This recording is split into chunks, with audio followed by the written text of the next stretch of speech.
साथ साथ 9 चैप्टर की रिवीजन के हम एक नेक्स्ट कॉन्सेप्ट स्टार्ट करें।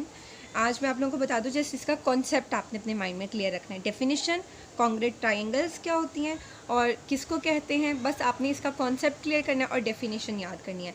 थ्योरम्स के हवाले से एक बात बता दूं, आप लोग थ्योरम्स को बहुत डिफ़िकल्ट समझते हैं, बट थ्योरम्स जो हैं वो डिफ़िकल्ट होते नहीं हैं, वो जस्ट थ्योरम है। कुछ ट्रिक्स होते हैं, अगर आपको वो ट्रिक आ जाए थ्योरम को याद करने के, आपने उसमें क्रैमिंग रूल नहीं अप्लाई करना, रट्टाबाजी नहीं अप्लाई करनी कि हम रट्टा लगा लेते हैं as it is copy paste जो करना होता है, नहीं। थ्योरम उससे कभी भी नहीं आता। आपने उसको अंडरस्टैंड करना है, स्टेटमेंट को अंडरस्टैंड करना सीखना है, फिगर बनानी उसकी सीखनी है। उससे आपको क्या होता है, बहुत ज़्यादा फ़ायदा होता है कि थ्योरम को याद करने में। उसी फिगर के थ्रू हम सारा का सारा जो थ्योरम का प्रूफ होते हैं वो कर लेते हैं। सो थ्योरम डिफ़िकल्ट बिल्कुल नहीं होते। पहली बात तो आप अपने माइंड से ये निकाल दें कि थ्योरम डिफ़िकल्ट होते हैं, ठीक है। क्योंकि हमने स्टार्ट करना है, इसलिए मैं चाहती हूँ कि आपके माइंड में ये चीज़ कभी ना आए कि हम डिफ़िकल्ट पार्ट स्टार्ट करें। और theorem is a major part of your paper. आपको पता है कि थ्योरम में कोई चॉइस नहीं होती पेपर में। तो सबसे पहली मेन बात है कि आपको थ्योरम 100% आना चाहिए, ठीक है। थ्योरम में चॉइस होती ही नहीं है, बाकी आपके पास शॉर्ट क्वेश्चन में चॉइस होती है, लॉन्ग क्वेश्चन में चॉइस होती है, बट थ्योरम ऐसा पार्ट है जो आपने लाजमी अटैम्प्ट करना होता है, ठीक है। तो इसके लिए भी आपको थ्योरम आना चाहिए। उसके अलावा जो थ्योरम वाला पोर्शन है उसमें से मेजर पोर्शन जो होता है वो आपका डेफिनेशंस के लिए भी होता है। तो इसकी डेफिनेशंस बहुत इंपॉर्टेंट होती हैं इस पार्ट की। चैप्टर नंबर 10 से 16 तक आपके पास थ्योरम है। उसमें से जो बोर्ड में आपके पास स्कीम में थ्योरम्स आते हैं वो है आपके पास चैप्टर नंबर 12 और चैप्टर नंबर 16। तो हमने थ्योरम करने हैं पहले चैप्टर नंबर 12 और चैप्टर नंबर 16 के।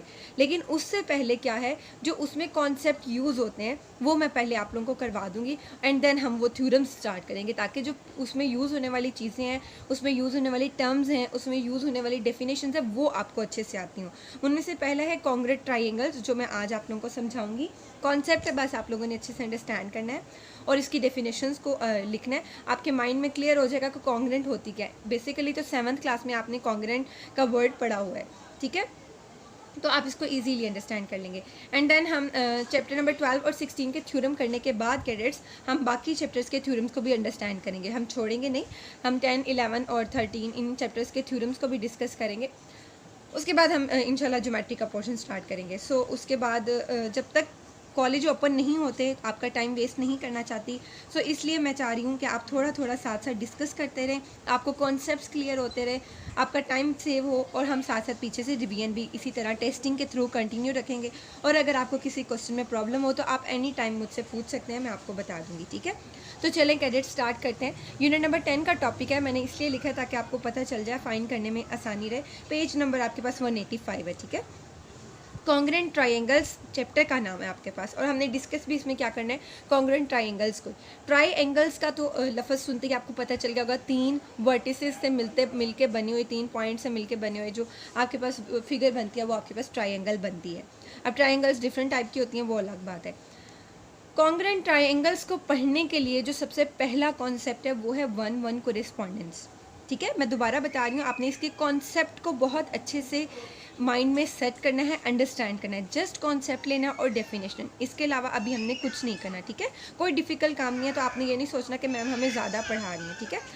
1-1 कोरेस्पॉन्डेंस क्या होती है आपके पास, कोरेस्पॉन्डिंग पॉइंट्स या कोरेस्पॉन्डिंग एंट्रीज, आपके शायद माइंड में आया हो ये वर्ड कोरेस्पॉन्डेंस से।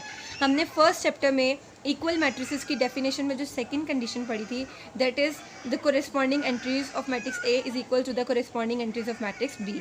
मैट्रिक्स ए और मैट्रिक्स बी की कोरेस्पॉन्डिंग एंट्रीज इक्वल होनी चाहिए और उनका ऑर्डर सेम होगा तो वो मैट्रिसेस इक्वल होंगे। आई होप आप लोगों को वो रिवाइज हो गया होगा और साथ में आपके माइंड में आ गया होगा। कोरेस्पॉन्डेंस वर्ड वहीं से निकलता है।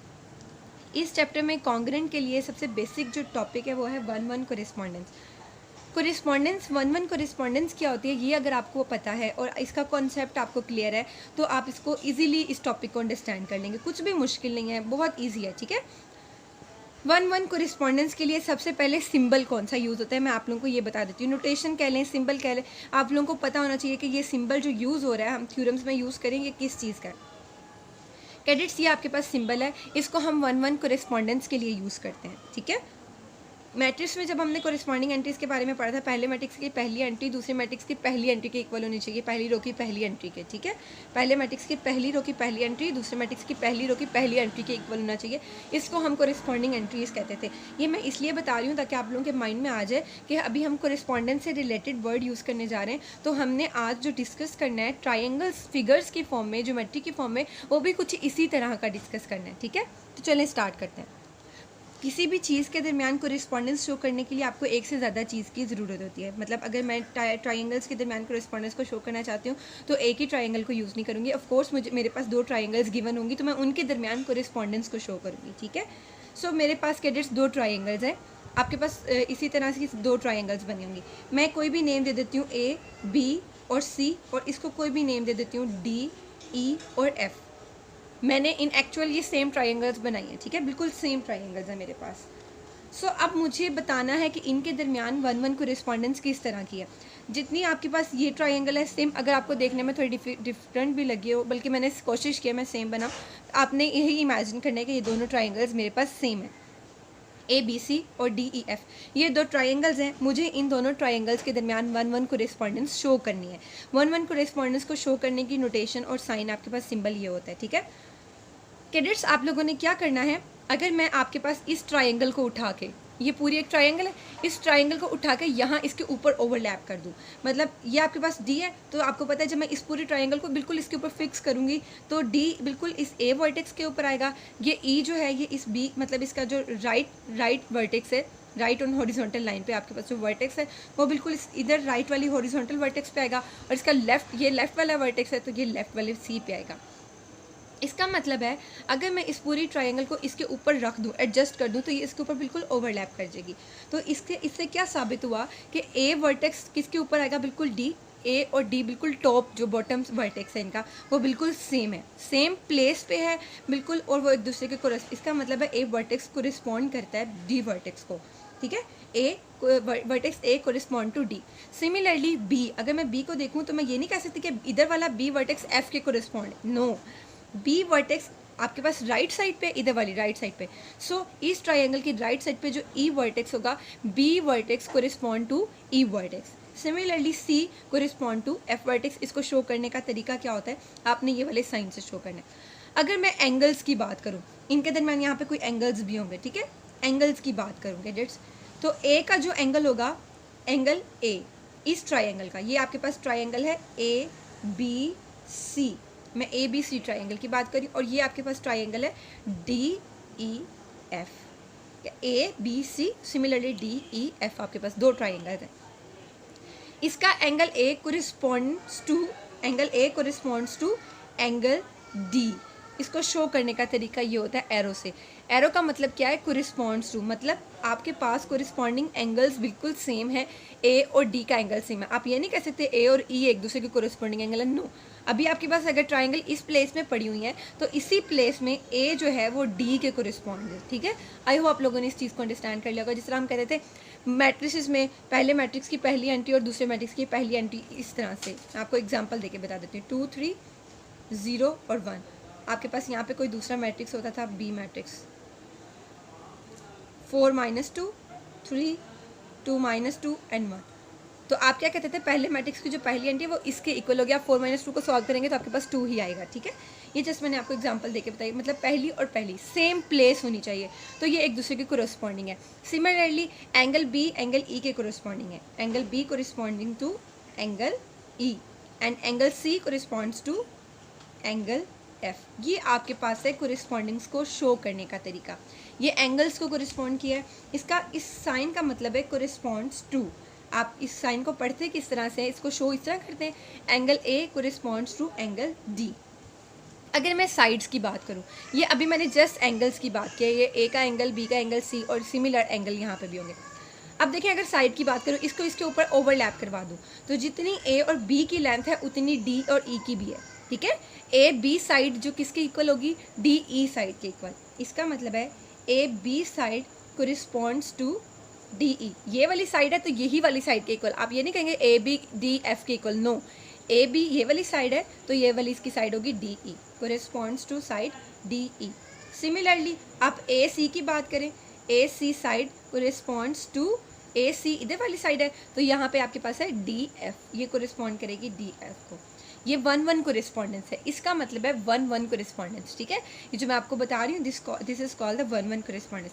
सिमिलरली बी सी, तो ये किसकी कोरिस्पॉन्ड होगी, ई एफ के। इनके दरमियान भी कितनी कोरिस्पॉन्डेंस है, 1-1 कोरिस्पॉन्डेंस है ई एफ के, ठीक है। आई होप आप लोगों ने इस चीज़ को अंडरस्टैंड कर लिया होगा। कोरिस्पॉन्डेंस का पॉइंट आपके माइंड में बहुत अच्छे से क्लियर हो गया होगा।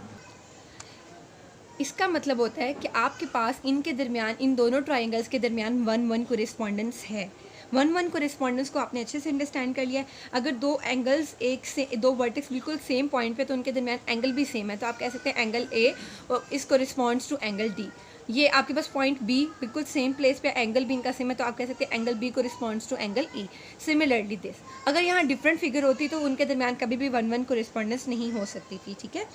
आई होप आप लोगों ने इसको अच्छे से अंडरस्टैंड कर लिया होगा। यहाँ मैंने जस्ट आपको 1-1 कोरिस्पॉन्डेंस के बारे में बताना था। 1-1 कोरिस्पॉन्डेंस का मतलब ये होता है कि ए और डी सेम है। इसी तरह अगर साइड्स की कोरिस्पॉन्डेंस की बात करें तो साइड, पूरी साइड देखेंगे, ये पूरी साइड ए बी ए सी। अगर मैं सिंपल लाइन्स ड्रॉ करूँ, ये आपके पास ए बी है और ये आपके पास कोई भी सी डी है, ठीक है। आप देखें बिल्कुल सेम पोजीशन में है। आपके पास ए किसके कोरिस्पॉन्ड है, सी के, और बी किसके कोरिस्पॉन्ड है, डी के।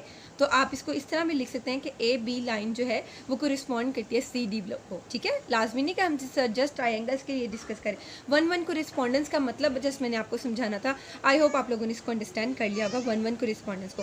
अब 1-1 कोरिस्पॉन्डेंस यूज़ किस में होनी है, ये हमारे पास यूज़ होनी थी कॉन्ग्रेंट की डेफिनेशन में, इसलिए हमने 1-1 कोरिस्पॉन्डेंस को यहाँ डिस्कस किया है। ये आपके पास बुक है कॉन्ग्रेंट ट्राइंगल्स, इंट्रोडक्शन है। इसके सबसे पहले आपने क्या करना है, 1-1 कोरिस्पॉन्डेंस को डिस्कस करना है। So we will explain what is meant by 1-1 correspondence. The symbol use for 1-1 correspondence, इसके लिए जो यूज़ होने वाला सिंबल है वो ये है, मैं आपको बता चुकी हूँ। एंड कॉन्ग्रेसी ऑफ ट्राइंगल, हमने कॉन्ग्रेसी ऑफ ट्राइंगल को भी इसमें डिस्कस करना है, ठीक है। We shall also state SAS postulate, और थर्ड थिंग है हमने SAS पोस्टुलेट को डिस्कस करना है। SAS postulate is very interesting. इसी ट्राइंगल का SAS पोस्टुलेट क्या होगा, ट्राइंगल में साइड्स और एंगल होते हैं, तो S stands for side, S stands for side and centre में इसके एंगल होगा। मतलब दो साइड्स के दरमियान एक एंगल। जब मैं इसको डिस्कस करूंगी तो अच्छे से एक्सप्लेन कर दूंगी, ठीक है। Let there be 2 triangles ABC DEF, ABC and DEF आपके पास कोई भी 2 ट्राइंगल्स हैं। Out of the total 6 1-1 correspondence, 1 2 3 4 5 6 है ना टोटल, हमने इनके दरमियान 1-1 कोरिस्पॉन्डेंस देखनी है। That can establish between ABC and triangle DEF। अच्छा, इनके साइड्स और एंगल्स आपस में कोरिस्पॉन्ड है, इसका मतलब है कि ये ट्राइंगल भी एक दूसरे के कोरिस्पॉन्डेंस हैं, इनके दरमियान भी कोरिस्पॉन्डेंस है। हम इनकी कोरिस्पॉन्डेंस को कैसे शो कर रहे हैं, ये ट्राइंगल ABC कोरिस्पॉन्ड्स टू DEF। इसका मतलब है एंगल A इक्वल कोरिस्पॉन्ड करेगा एंगल D को, बिल्कुल सेम प्लेस पे है, ठीक है। Similarly angle B corresponds to angle E and angle C corresponds to angle F। और कोरिस्पॉन्डेंस को शो करने का तरीका है ये एरो लगाना। इस एरो को रीड किस तरह से करते हैं उसने आगे आपको बिल्कुल लिख के बता दिया कि इसको इस तरह से रीड करना है, angle A corresponds to angle D, ठीक है। नेक्स्ट आपके पास उसने साइड्स को डिस्कस किया है। AB side corresponds to DE side, ठीक है। बिल्कुल आपके पास जो AB साइड है वो DE के कोरिस्पॉन्ड्स है, BC EF के कोरिस्पॉन्डेंस है एंड CA FD के कोरिस्पॉन्ड्स है। आज के लिए बस थोड़ा सा टॉपिक मैंने आपको डिस्कस करने के लिए देना था। आई होप आप लोग इसको अच्छे से अंडरस्टैंड कर लेंगे। नेक्स्ट जो है वो हम डिस्कस करेंगे कॉन्ग्रेंट ट्राइंगल्स, जिसमें हम इसको इसी 1-1 कोरिस्पॉन्डेंस को यूज़ करेंगे। आपने तब तक के लिए डेफिनेशंस को अच्छे से रीड करना है, पीछे वाले चैप्टर की यूनिट नंबर 9 की, ताकि वो आप लोगों को भूले नहीं। और मंडे को इंशाल्लाह मैं आप लोगों का टेस्ट लूँगी कैडेट्स 9.1 और 9.2 का अगेन, ताकि आप लोगों की कोई मिस्टेक नहीं हो। ओके कैडेट्स, अपना ख्याल रखिएगा। Stay blessed. अल्लाह हाफिज़।